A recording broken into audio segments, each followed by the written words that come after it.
클릭해주셔서 감사합니다.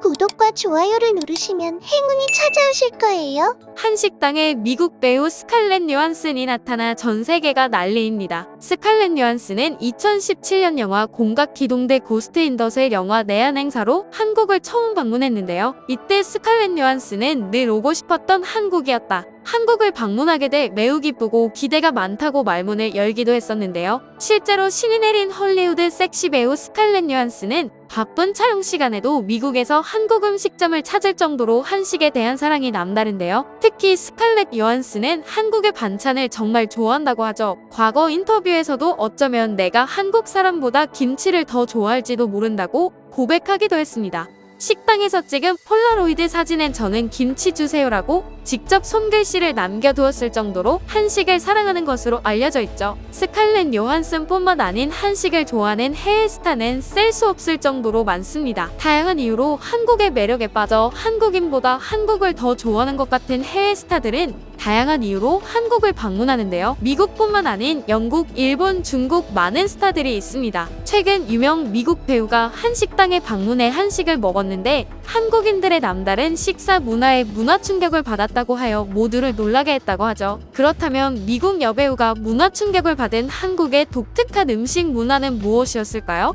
그 첫 번째는 계속해서 나오는 밑반찬 문화인데요. 코스 요리가 아닌 이상 주문하면 오로지 딱 봉품만 나오는 외국의 수많은 식당과는 달리 한국 식당에서는 밑반찬을 각양각색으로 제공하며 돈을 지불하지 않아도 무료로 먹을 수 있다는 사실에 충격을 넘어 의심까지 하는 모습을 보이는데요. 최근 해외 커뮤니티에도 한국의 폭풍 같은 밑반찬들이라며 게시물 하나가 올라왔는데요. 글을 올린 외국인은 어떻게 음식을 주문하기도 전에 무료로 제공되는 음식이 있을 수 있는지에 대해 놀라워했는데요. 이 게시물은 업로드 되자마자 수많은 댓글들이 엄청난 속도로 달리며 외국인들에게 놀라움을 선사하였다고 합니다. 대부분의 한국 식당에서는 메인 메뉴를 시키면 다양한 밑반찬이 무제한 제공됩니다. 사실 외국에서도 반찬이 있지만 아무리 저렴해도 돈을 지불해야 되는 경우가 많아서 한국의 이런 반찬 문화를 특이한 문화로 받아들이고 있다는데요. 한국을 처음 방문하는 외국인들은 맛집이 아닌 평범한 식당에 방문해도 줄줄이 나오는 밑반찬에 당황하는 건 기본입니다. 단 한 가지 메뉴를 시켰을 뿐인데 다양한 밑반찬은 물론 후식까지 공짜라는 점에 의아해하는 것이죠. 게다가 이러한 밑반찬은 원하는 만큼 리필까지 될 수 있다는 사실에 감동을 받기도 합니다. 사실 한국인들에게는 식당에 가면 반찬을 리필해 먹는 것은 너무나도 익숙한 풍경이죠. 모든 식당에선 자연스럽게 부족한 반찬들을 더 달라고 하고 먹을 수 있습니다. 심지어 빈 그릇이 보이면 먼저 직원이 찾아와서 채워주기도 합니다. 외국인 패널들이 출연했던 비정상회담에서도 한국 반찬 문화가 언급된 적이 있습니다. 진행자인 전현무는 반찬과 물이 무한 리필인 나라는 한국밖에 없다고 말하기도 했으며 이에 일본인 패널인 테라다 타쿠야는 일본은 그래도 물은 공짜로 준다고 답하기도 했습니다. 다른 나라의 패널들은 물을 공짜로 주는 것도 신기하다며 모두 놀라워하기도 했죠. 뉴욕타임스에서도 밥 없이 맨입에 반찬만 먹는 외국인들을 위해 왕에게 어울리는 식사라는 제목으로 한국 식사에 함께하는 작은 요리인 반찬은 그 자체로 소중하다라는 기사를 내기도 했습니다. 또한 냉장고를 부탁해에서 게스트로 나온 세모치리는 한국에 식사하러 갔는데 밑반찬이 나오는데 너무 좋았다. 그런 반찬 문화가 가나에도 있으면 좋겠다고 이야기했고 이어 이연복 셰프는 세계적으로 한국밖에 없다고 거들었죠. 중국 관광객들이 식당에서 밑반찬을 보고 내가 안 시켰는데 바가지 아니냐고 걱정하기도 했다고 합니다. 이처럼 한국 식당을 처음 방문하는 외국인들은 한상 가득 차려진 반찬에 문화 충격을 받을 수밖에 없는데요. 한편으론 반찬 가짓수가 너무 많아서 이렇게 반찬이 많이 나오는데 한국인들은 어떻게 쌀이 찌지 않는 거냐며 의문을 가지는 반응도 있었죠.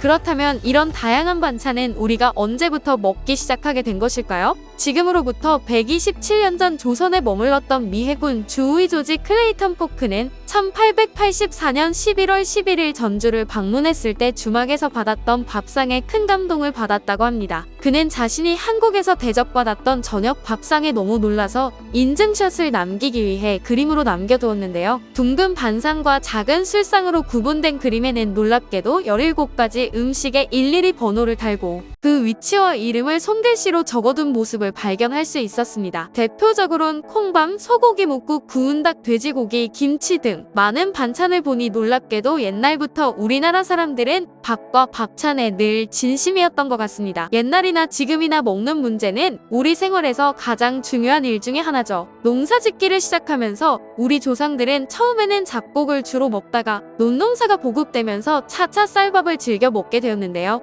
주식 이외의 반찬으로는 김치, 깍두기를 비롯하여 된장, 고추장, 간장 등을 담가 먹었는데 이러한 것들은 모두 발효시킨 것으로서 우리 음식의 특징이 되었고 어머니들은 김치를 담그고 장을 담그는 일에 매우 정성을 쏟았으며 그것은 음식 솜씨를 자랑하는 기회가 되며 다양한 반찬을 만들어낸 것이죠. 무엇보다 한국 식사 문화에 주목해야 하는 또 다른 점은 한국인의 정입니다. 어느 한국 식당에서는 반찬이 남거나 혹은 돈을 지불하지 않고 집에 가져가라며 싸주기도 하는데요. 이것이 바로 나누는 걸 좋아하는 남다른 한국인의 정이 아닐까 싶습니다. 최근에는 다양한 기술 발전으로 도킹 식탁이라는 것이 등장해 손님들의 눈길을 사로잡고 있다고 하는데요. 바로 테이블만한 선반을 그대로 가져와서 손님들 식탁 위에 바로 얹어주는 방식인데요. 반찬이 10개작이 넘은 한상 차림에 일일이 식탁에 두지 않고 바로 식탁에 꽂아버리는 이 간편함이야말로 빨리빨리 문화를 가진 민족다운 발상인 듯합니다. 주로 이 도킹 식탁은 한정식 집에서 사용되는데 뜨거운 음식이나 무거운 식기가 많은 경우에 사용한다고 하죠. 마치 한국의 호출벨, 테이블 수저통 등 계보를 잇는 훌륭한 시스템인 것 같습니다. 또 현대에서는 식당에 서빙 로봇까지 등장해 손님들을 깜짝 놀라게 한다고 하는데요. 대형 식당, 동네 식당 가릴 것 없이 수백 대가 보급되며 본격적으로 대중화되고 있다고 하죠. 식당에 들어가면 종업원이 아닌 바퀴가 달린 로봇이 내장된 센서를 통해 스스로 경로를 탐색하고 고객의 소리를 인식하고 행동하여 서빙하는 모습을 볼 수 있습니다. 이 서빙 로봇은 음식을 나르는 것뿐만 아닌 잔심부름까지 하니 외국인들은 감탄을 자아낼 수밖에 없었습니다. 여러분들도 식당에서 서빙 로봇을 보신 적이 있으신가요? 외국인뿐만 아니라 한국인들에게도 생소한 시스템입니다. 이렇게 빠르게 발전해 나가는 문화로 외국인들에게 더 사랑받는 식사 문화가 되길 기원합니다. 시청해주셔서 감사합니다. 재밌으셨다면 좋아요와 구독, 알림 설정까지 부탁드립니다.